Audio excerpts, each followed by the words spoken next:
So hello mga kalugod, it's me again, Marjeline. So for today's video nga po pala mga kalugod ay pupunta tayo ng Palawan State University, Roxas Campus. At sa video nga po pala na ito ay kasama ko nga pala ang aking kapatid na si Arwen. Hi Doy! And finally, nandito na nga po pala tayo sa Palawan State University, Roxas Campus. At kaya nga po pala nandito tayo ngayon ay dahil nga po incoming 4th year college na nga po pala ang danda namin. Yes, thank you Lord! At dahil nga ang bagal kumilos ng kapatid ko na si Arwen talaga naman, kaya naman ito ay na-late kami. At pagdating nga namin ay nagmamarcha na sila. Azuelo, Jordan B.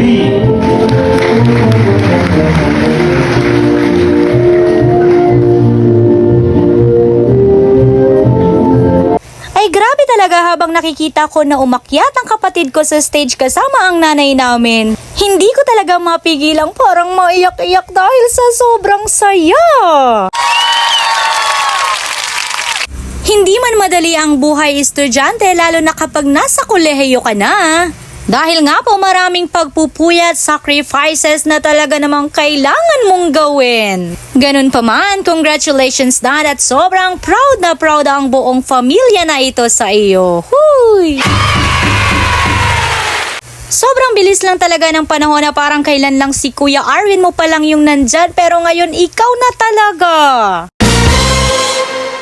At habang tinitignan ko nga ang bawat estudyanteng ito, grabe, sobrang nakaka-proud talaga ang bawat isa. Kaya naman sa mga junior na criminology students na ito, huwag kayong mag-alala dahil darating din ang panahon na kayo na naman ang magmamarcha. Kaya naman advance congratulations na kaagad! At sa video nga po pala na ito ay talaga namang hindi lang mga estudyante ang masaya. Dahil nga po bakas rin sa mukha ng bawat mga magulang na talaga namang sobrang saya at proud na proud sila. At syempre makikita rin natin sa videong ito ang mga graduating ngayong taon, which is ang 4th year college criminology na talaga namang buong sipag tiyaga na napagtagumpayan ng stage na ito. Adjon, primary B. Yehey! Congratulations, Doy! Tryon na John! Talaga namang gagraduate na ang person! Huy! And of course, congratulations din po sa proud parents. Hello kay Uncle William and Auntie Ambit John. Congratulations po!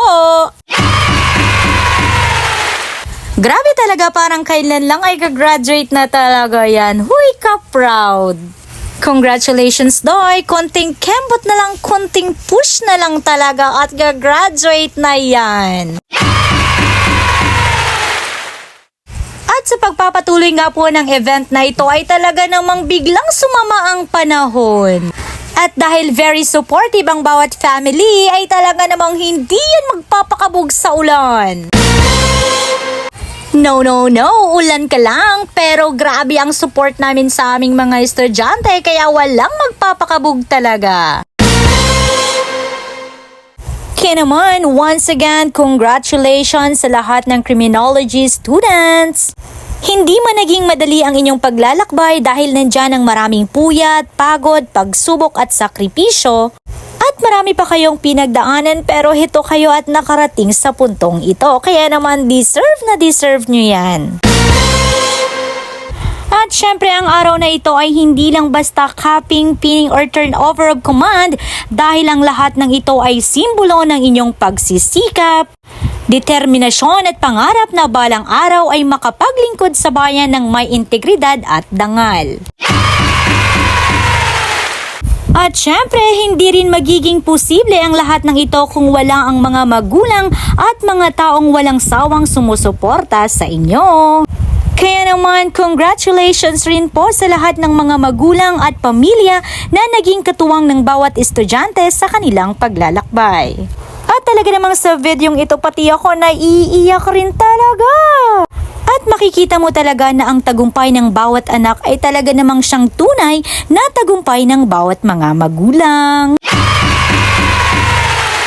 Sabi nga nila, bawat sakripisyo ay may bunga at ang bawat pagpupuyat, paghihirap at pagtitiis ay unti-unti nang nagbubunga ngayon.